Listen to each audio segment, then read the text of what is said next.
মা বলি, তাকে নিয়ে যে গত 3 দিন আগে যে ধরনের এই আইএসএফ আশ্রিত কিছু দুষ্কৃতিকারিণীরা এই বোমা সিদ্দিকির মদতে যে ধরনের মন্তব্য করেছে, কুরুচিকর মন্তব্য করেছে, তার বিরুদ্ধে ইতিমধ্যে আমরা এফআইআর করেছি থানায় এবং 48 ঘন্টার নোটিশে ভাঙড় মহিলা তৃণমূল কংগ্রেস আজকের এই প্রতিবাদ মিছিল সংগঠিত করেছে। অবিলম্বে দোষীদের গ্রেপ্তার করা এবং তাদেরকে দৃষ্টান্তমূলক শাস্তির ব্যবস্থা করা। পুলিশ ইনভেস্টিগেশন শুরু করেছে। আমার আত্মবিশ্বাস খুব তাড়াতাড়ি তারা গ্রেপ্তার হবে এবং দৃষ্টান্তমূলক সাজা পাবে। আজকের প্রায় ভাঙড়ের ইতিহাসে স্বাধীনতার পর এত বড় মহিলা মিছিল কখনো হয়নি। প্রায় 15,000 মহিলা আজকের আমাদের মিছিলে অংশগ্রহণ করেছে, যেটা আমাদের প্রত্যাশার বাইরে ছিল।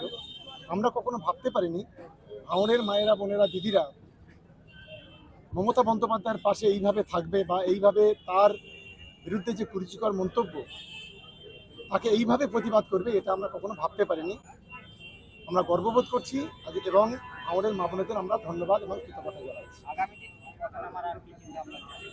নিশ্চিতভাবে আপনারা জানেন যে আমরা ইতিমধ্যে পুলিশকে বলেছি অবিলম্বে তাদের গ্রেপ্তার না করে অনেক বড় আন্দোলনের পথে ভাঙড় মহিলা তৃণমূল কংগ্রেস নামবে।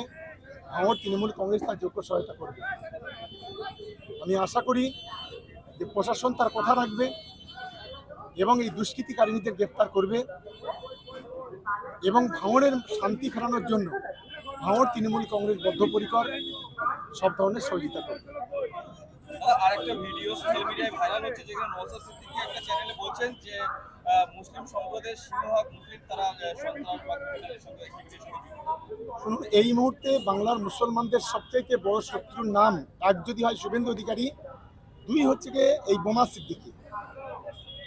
কারণ এইটাই যে যেভাবে বাংলার মুসলমানদেরকে অপমান করা হয়েছে বিজেপির কলকে তামাক খেয়ে, যে বাংলার যারা সংখ্যালঘুরা আছে, মুসলিমরা আছে, তাদের একটা বড় অংশ, বৃহৎ অংশ সমাজ বিরোধী, ক্রিমিনাল।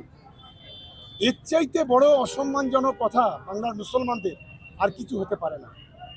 নিজের টিআরপি বাড়ানোর জন্য, বিজেপির কাছে ভালো হওয়ার জন্য যে কথা রিপাবলিক বাংলার মতো একটা দালাল মিডিয়াকে বসে এই ধরনের কথা বললেন, আমি একজন সংখ্যালঘু পরিবারের সদস্য হিসেবে গোটা বাংলার সংখ্যালঘু সমাজকে এর তীব্র প্রতিবাদ জানানোর জন্য আমি অনুরোধ করব।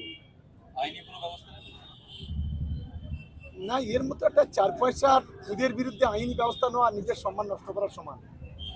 এর কোনো মূল্য আছে বলে আমি মনে করি না।